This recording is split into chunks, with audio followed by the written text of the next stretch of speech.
Bueno, vamos a pasar al tercer tema, que es sobre autismo y síndrome de Asperger. El autismo, según Kanner, bueno, Kanner fue el que describió el autismo ya por los años 40 del siglo pasado, y encontró que este trastorno ocurría en tres áreas fundamentales, ¿no? Básicamente, un trastorno en la relación interpersonal, social del niño, un trastorno en el área del lenguaje y la comunicación, y un trastorno en el área mental y conductual, ¿no?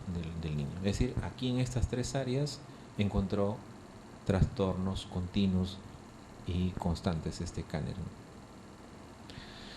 ¿Cuáles son las bases neurobiológicas del autismo? Estudios que se han hecho en gemelos, por ejemplo, han encontrado que si uno de los gemelos es autista, la probabilidad de que el otro gemelo lo sea es aproximadamente del 60%. Pero si hablamos de un espectro más amplio de autismo, incluso el 92% puede considerarse también como que puede presentar este tipo de trastornos. Hay un estudio, por ejemplo, que ha encontrado concordancia de 95.7, ¿no?, de este trastorno en gemelos idénticos. En mellizos o hermanos que no son gemelos, ¿no?, es de 2 a 4% para el autismo clásico y de 10 a 20% para un espectro más amplio. No hay diferencia significativa en estudios que se han hecho entre mellizos y lo de los hermanos. Sin embargo, a pesar que encontramos estas cifras, estos porcentajes, no se ha demostrado que las diferencias genéticas sean el origen patológico, ¿no?, del autismo. En realidad es una enfermedad multifactorial. Genéticamente se ha encontrado dos genes que están relacionados con el autismo, por ejemplo, y también con la epilepsia. Por ejemplo, el gen SNC1A y el gen PCDH19, ¿no? También se ha encontrado de lesiones de pérdida de este gen PCDH10, que ha sido también directamente relacionada con trastorno del espectro autista. Es decir, hay evidencia, ¿verdad? Hay evidencia de un compromiso genético, pero no vamos a entrar al simplismo de decir que lo genético explica completamente esta patología, ¿no? Otro gen que se ha encontrado implicado con el autismo es, por ejemplo, el gen SNC1A. En el año 2009 se encontró también el gen PCDH19, y en el 2011 se encontró el gen SYN1 en una familia canadiense. Bueno, entonces tenemos una base genética, vamos a decir así, en este trastorno. Algunos estudios también han involucrado a la oxitocina, que podría jugar un papel relevante, ¿no?, en la aparición del autismo. ¿Cómo es que funciona la oxitocina, ¿no? En el cerebro, la oxitocina, al parecer, está involucrada en lo que es el reconocimiento, el establecimiento de relaciones sociales, y podría estar involucrada esta hormona en lo que se refiere con la formación de relaciones de confianza y generosidad, ¿no?, junto con otros neurotransmisores. También, como siempre, ¿no?, la serotonina, ¿no?, y otros neurotransmisores cerebrales, también existen diferencias, ¿no?, aparentemente en la producción de estos neurotransmisores en los niños que tienen autismo. Las clasificaciones del autismo provienen de los dos sistemas diagnósticos más consensuados, ¿no?, que es la DSM-4 y de la CIE-10, en la que en ambas versiones más actualizadas van a clasificar al autismo como dentro del grupo de trastornos generalizados del desarrollo, ¿no? Por eso es que lo estudiamos nosotros en el capítulo realmente de trastornos del desarrollo, ¿no? Ahí está esta entidad de autismo, que algunos lo llaman trastornos del espectro autista también, ¿no? Con otro nombre. Bueno, algunos criterios, por ejemplo, para hacer el diagnóstico, según la DSM-4, aquí vemos, dice un total de 6 más ítems de 1, 2 y 3, con por lo menos 2 de 1 y 1 de 2 y de 3. Vamos a ver, un aspecto fundamental que ya lo vimos, tiene que haber una alteración cualitativa de la interacción social, ¿no? Entonces hay un problema de interacción social en estos niños. Por ejemplo, alteración en el comportamiento no verbal. A ver, alteración en el comportamiento no verbal. Por ejemplo, contacto ocular, expresión facial, postura corporal, gestos reguladores de interacción social. En lo que se refiere a contacto ocular, por ejemplo, se dice que el autista no mira directamente, ¿no?, a su interlocutor. Habla como que estuviera en el vacío, ¿no? Hay incapacidad para desarrollar relaciones con compañeros adecuadas al nivel de desarrollo. El autista es un niño que juega solo virtualmente, ¿no? Hay ausencia de tendencia espontánea para compartir con otras personas intereses, objetivos comunes, y falta de reciprocidad social o emocional. Uno de mis alumnos me contaba que su hermano sufre de autismo, ¿no? Ahora ya es un adolescente, y le pregunto cómo interacciona socialmente con tu hermano, ¿no? Me dice que él tiene muchos deseos, por ejemplo, de abrazarlo, ¿no?, de mostrar su felicidad con su hermano, y que pues lo abraza y siente como que está con un muro, ¿no? O sea, no siente, digamos, la reciprocidad, ¿no?, de ese afecto. O si te abraza, pues siente como una madera ahí, ¿no?, que no transmite, digamos, al autista nada, ¿no?, definitivamente. Me cuenta que, bueno, con el paso de los años ha mejorado eso, ¿no? Pero que antes no podía soportar, ¿no? El niño 3, 4 segundos, nada más un abrazo, ya se estaba zafando, ¿no? Ahora dice que puede soportar un poco más un abrazo. El otra área que está alterada, ¿no?, es el área de la comunicación. Por ejemplo, pues definitivamente el retraso o ausencia total del desarrollo del lenguaje oral, ¿no? Nosotros sabemos que hay hitos del desarrollo para el lenguaje tanto comprensivo como el lenguaje expresivo, ¿no? Entonces el lenguaje expresivo, por ejemplo, está definitivamente retrasado, o simplemente no existe, ¿no? Sabemos que a los 18 meses el niño ya debe ser capaz de poder decir por lo menos una frase que contenga 2 palabras, ¿no? Por ejemplo, debe decir mamá, teta, junto, ¿no? Mamá, pan. Más o menos al año y medio ya debe ser capaz de decir eso, y a los 2 años ya debe ser capaz de decir por lo menos una frase que componga 3 palabras, por lo menos, ¿no? Mamá, quiero pan, mamá, quiero teta, mamá, vamos calle, por ejemplo, ¿no? Entonces esos son los hitos del desarrollo que van a estar retrasados probablemente en estos niños. También en niños cuando tienen una habla adecuada, hay una alteración importante para iniciar o mantener una conversación con otros, ¿no? Es decir, 1, 2, 3 cosas y luego un mutismo. La utilización estereotipada, repetitiva del lenguaje o lenguaje idiosincrático. Siempre dicen lo mismo, las mismas palabras, ¿no? No hay una variedad, digamos, en el lenguaje expresivo y también el lenguaje comprensivo. Ausencia de juego realista, espontáneo, variado, o de juego imitativo social propio del nivel de desarrollo, ¿no? Es decir, es más estereotipado, es decir, prácticamente siempre hace la misma rutina, ¿no? Como una especie de un ritual, vamos a decir así, ¿no? Siempre hace lo mismo, siempre lleva el juguete por acá, no hay espontaneidad, no hay variación, y tampoco, ¿no?, imita, digamos, en la televisión, por ejemplo, ve cómo juegan los niños y él lo quiere hacer también en la casa, no hace eso, ¿no? es un ritual. Y cuando salen a la calle, cuando son un poco más grandes también, ¿no? Siempre van por el mismo sitio.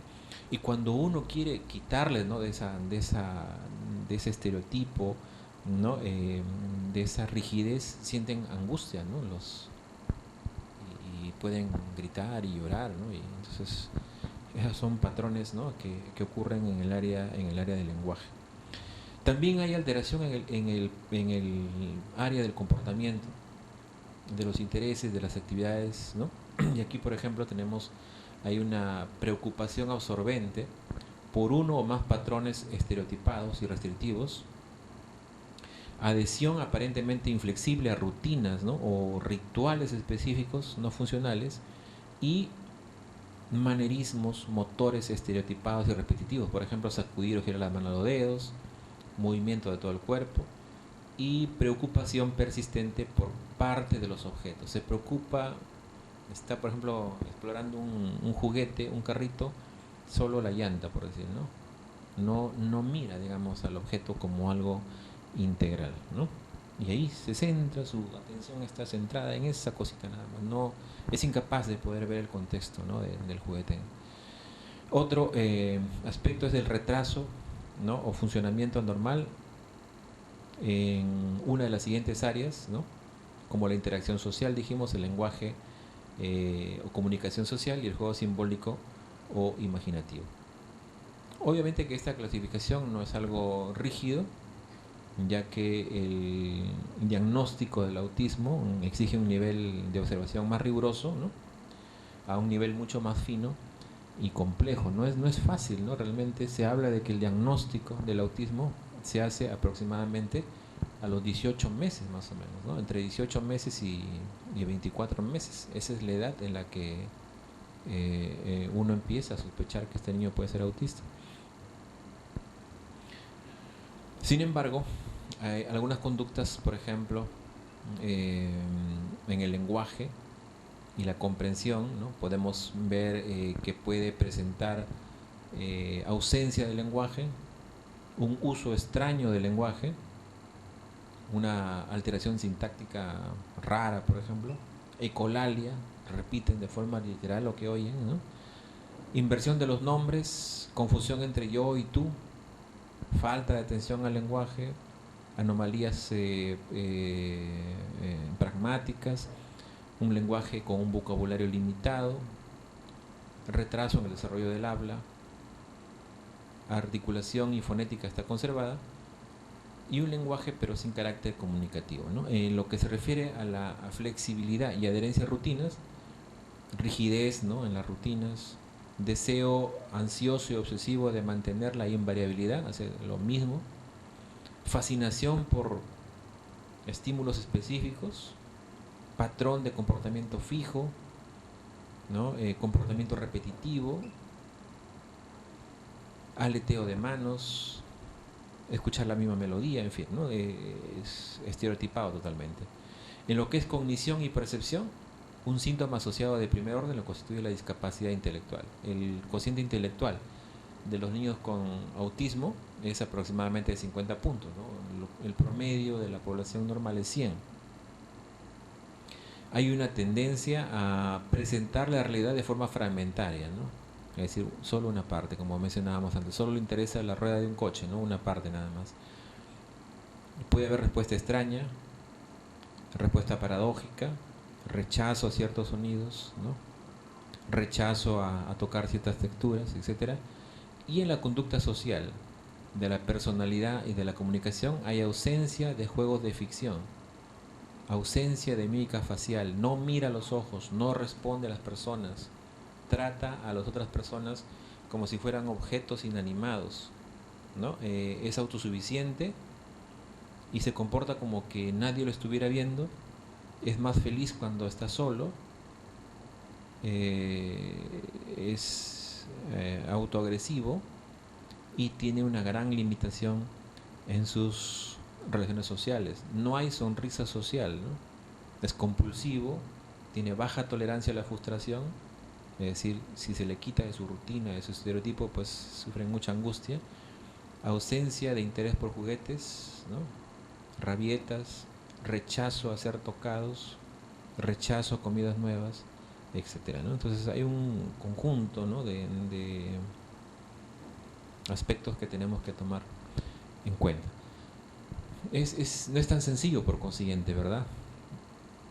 Porque son múltiples y las manifestaciones. Y a veces también decir, bueno, ¿hasta cuándo, no? Esto puede ser normal. El diagnóstico es tardío, ¿no? E incluso hay datos que señalan que el diagnóstico definitivo de autismo ocurre casi a los 3 años, ¿no? O sea, realmente es tardío. Porque a veces puede tratarse simplemente de una alteración aislada del lenguaje, ¿no? Niños que no hablan, que no vocalizan, pero que tienen comportamiento social normal o una capacidad intelectual normal. Entonces es tardío. Hay signos de alarma, definitivamente, para pensar en autismo en las diferentes áreas del desarrollo. Por ejemplo, en el lenguaje se habla que si un niño no pronuncia una sola palabra hasta el año de edad, habría que considerar dentro del conjunto de patologías el autismo también, ¿no? Un niño que no interacciona con el papá, con la mamá, ¿no?, que no le mira fijamente a los ojos, un lactante, también, ¿no?, puede ser una manifestación temprana de autismo.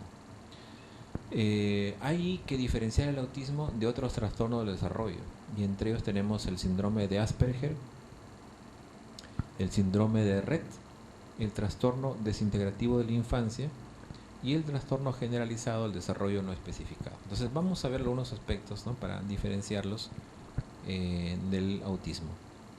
Bueno, el síndrome de Asperger virtualmente es semejante casi en la mayoría, ¿no?, de las características que hemos mencionado del autismo, pero una diferencia importante en el Asperger es que no tiene deficiencia estructural en el lenguaje, ¿no? De hecho, su lenguaje es demasiado correcto, ¿no? Parece pedante, con un vocabulario y sintaxis rebuscados, pero tiene ciertas limitaciones a nivel prosódico y pragmático.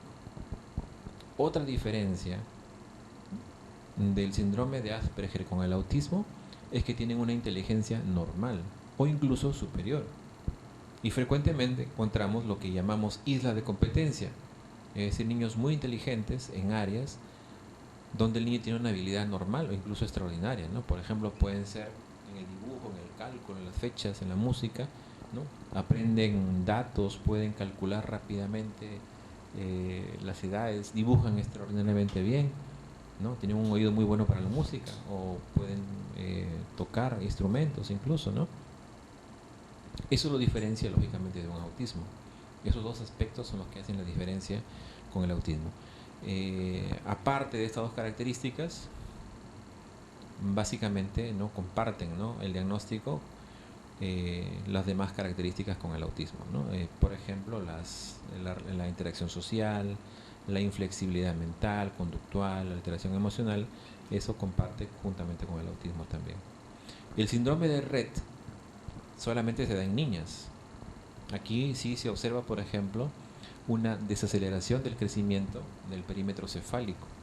Acá hay pérdida de habilidades de motricidad fina que ya han adquirido previamente, ¿no?, como que es algo regresivo.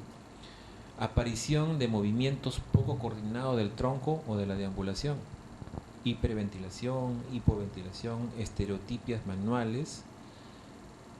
Y con todo esto pues es casi imposible confundir el autismo tipo Kanner con el síndrome de Rett, ¿no?, excepto en los casos con retraso mental grave, ¿no?, que es característico del síndrome de Rett. Otro de los aspectos que tenemos o trastornos que tenemos que ver en el diferencial son los trastornos desintegrativos de la infancia. Aquí hay pérdida de funciones y capacidades adquiridas por el niño durante los primeros años de vida, ¿no? Supone ya una regresión, una vuelta a etapas anteriores que debe producirse, ¿no?, después de los 2 años y antes de los 10 años. Estas pérdidas o regresiones deben producirse en al menos 2 de las siguientes áreas, ¿no?, en el lenguaje expresivo o comprensivo, en las competencias sociales y adaptativas, control de esfínteres, juego y por lo menos en 10 destrezas motoras. Estamos hablando entonces acá de trastorno desintegrativo de la infancia. A diferencia del autismo, se caracteriza por una inestabilidad emocional extrema en ocasiones acompañada de fenómenos similares a las alucinaciones y los delirios esquizofrénicos. Y por último tenemos otro trastorno que debemos diferenciarlo del autismo, que es el trastorno generalizado del desarrollo no especificado. Y aquí pues entrarían en esta categoría todos aquellos que no cumplen, ¿no?, los criterios necesarios para estar presente en los que hemos mencionado anteriormente. Incluye también acá el autismo atípico, también conocido como autismo autípico. Bueno, en realidad no es tan sencillo esto del autismo, ¿no? Hemos visto, recuerdo en el Hospital Azarte, a varios niños que empezaron, ¿no?, con síntomas de aparentemente de un autismo. Problemas con el lenguaje, problemas para interactuar socialmente, y el psicólogo, el psiquiatra, diagnóstico de autismo. De pronto empezaron a notarse algunas deficiencias de tipo neurológico, ¿no? Por lo general el autismo no es un trastorno progresivo. En cambio, en estos niños empezó a tener problemas neurológicos, empezaron a convulsionar incluso, aunque en el autismo pueden haber convulsiones y de epilepsia también, ¿no? Pero había una progresión cada vez mayor en los síntomas neurológicos ya del niño. Así que este niño se fue a Lima. En Lima le hicieron un screening metabólico, ¿no?, y sospecharon de un problema de una mucopolisacaridosis, ¿no? Entonces, miren, lo que se pensó inicialmente que era autismo, terminó siendo una enfermedad metabólica. O sea, para que podamos ver lo complejo que puede ser realmente, ¿no? Y finalmente este paciente enviaron su muestra a Brasil, y en Brasil hicieron el diagnóstico, ¿no?, final. No era un autismo, era un problema metabólico que estaba dando síntomas, ¿no?, de retraso del desarrollo, del lenguaje, ¿no?, pero que en realidad no era autismo. O sea, para ver lo complejo que puede llegar a ser realmente poder discernir un autismo. El diagnóstico es tardío realmente, como le decía, ¿no? Precisamente por la inespecificidad, ¿no?, que hay en los síntomas que presenta esta patología, ese trastorno. Un niño con autismo aparentemente es un niño normal. Desde el punto de vista fenotípico no muestra ninguna anomalía, ¿no? Es decir, la cabeza la puede levantar bien, se sienta a su tiempo, ¿no? A veces puede ser que demore un poquito para caminar, de modo que el diagnóstico precoz resulta difícil, ¿no? Cuando el padre empieza a sospechar algo, ¿no?, como que algo no va bien, de pronto se da cuenta el padre que no succiona adecuadamente, que está demasiado pasivo, ¿no?, demasiado quieto, muy tranquilo el niño, ¿no? A veces nos gusta a los padres que sean, ¿no? Sobre todo en las noches, ¿no? Como que no interactúa con otros niños, que no sonríe el niño, muy serio, ¿no? Serio, tranquilito. No le ve conducta anticipadora, porque el padre, pues, cuando llega a la casa, ¿no?, el niño se alegra, ¿no?, y quiere abrazar al padre, pero nada, ¿no? Rechaza los alimentos, no le interesa el juego, no puede dormir, ¿verdad? Entonces pueden ser algunos síntomas que nos hagan pensar, pero son difíciles, ¿no? En el primer año, solo en 1 de cada 4 niños aparecen anomalías, ¿no? Cuando empieza a caminar el niño, que ya eso ocurre a partir de los 12 meses, puede haber sospecha de autismo, ya que el niño tiende a alejarse de las personas, ¿no? Entonces camina, ya tiene independencia, pero en lugar de estar con las personas o hacia las personas, se aleja de las personas, ¿no? La mayoría de los niños son detectados a los 18 meses en promedio, edad habitual de aparición de los síntomas, en la que ya podemos darnos cuenta, ¿no?, claramente de las diferencias que hay entre un niño normal y uno con trastorno autista, ¿no? Ya ahí sí son significativas, porque ya empiezan a comparar a los padres, ¿no? El niño no quiere jugar, no habla nada, ya el viejito ya dice un montón de cosas, pero él no dice nada, ¿no? No pide cosas, no muestra los demás sus objetos, ¿no? Se ha metido como en su mundo virtualmente, ¿no? Entre el año y los 2 años hay conductas que llaman la atención. Por ejemplo, ya hacen tareas repetitivas, se balancean, ¿no? de la misma manera. Cuando llaman, no escuchan, ¿no? Parecen sordos y no dicen prácticamente ninguna palabra. El autismo regresivo, ¿no? Que no es muy frecuente, se caracteriza, ¿no? por un patrón inverso con hipertonía, irritabilidad e hiposomnia, entre otros. Bueno, ¿y qué hacemos con estos niños autistas, no? Definitivamente no hay ningún medicamento desde el punto de vista farmacológico que sea eficaz para el tratamiento de los problemas sociales del trastorno autista. No hay ningún medicamento. Sin embargo, sí se pueden utilizar fármacos para tratar síntomas que pueden aparecer en un paciente concreto, ¿no? Por ejemplo, los estimulantes pueden ser eficaces en el tratamiento de la impulsividad, la hiperactividad y el déficit de atención. Los antidepresivos tradicionales, ¿no? Y los ansiolíticos pueden utilizarse también en la población que no presenta el trastorno autista. Y no es raro que el fármaco que produce buena respuesta en uno, pues en otro no sea ideal o adecuado. La vitamina 6, B6 y el magnesio, los estudios han demostrado que es un tratamiento ineficaz, ¿no? para mejorar el comportamiento autista. La feniluramina se ha comprobado que, aunque disminuye un poco la hiperactividad, no mejora los otros síntomas. La naltrexona, ¿no? bloquea los receptores opioides.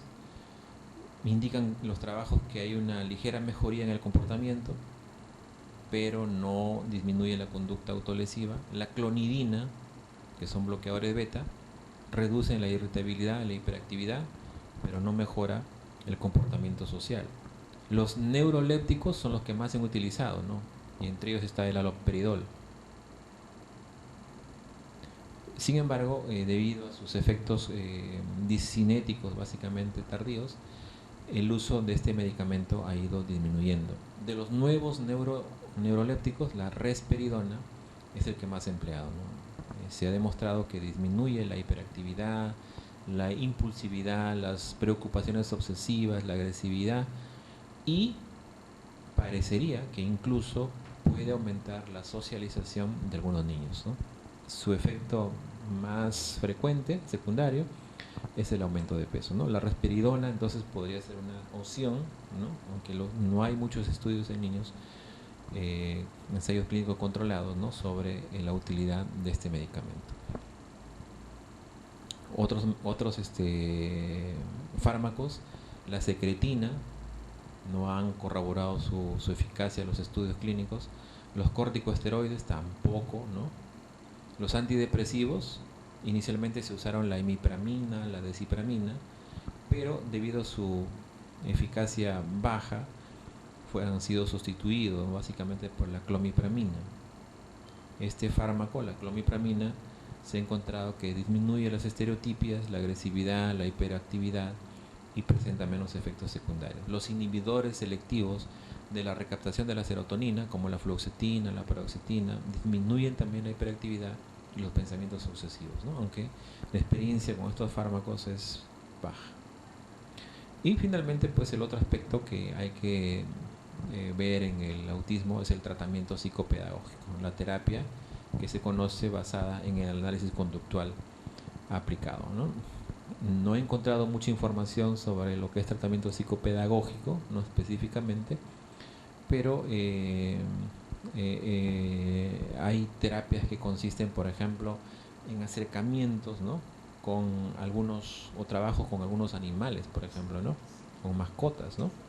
Entonces empiezan a darles una mascota para que empiecen a interactuar con ellos, y aunque al inicio, ¿no? Tienen conductas repetitivas, ¿no? Si tiene su mascota, de repente la guarda, la encierra, le da de comer, ¿verdad? Después van empezando a tener un interés mucho más continuo, ¿no? con estos animales. Han aplicado un montón de mascotas en realidad, ¿no? Hemos visto algunas terapias que han dado resultados y otras también que no han sido favorables para estos niños. Muy bien. No sé si hay algún comentario sobre el autismo. De repente conocen a algún niño autista.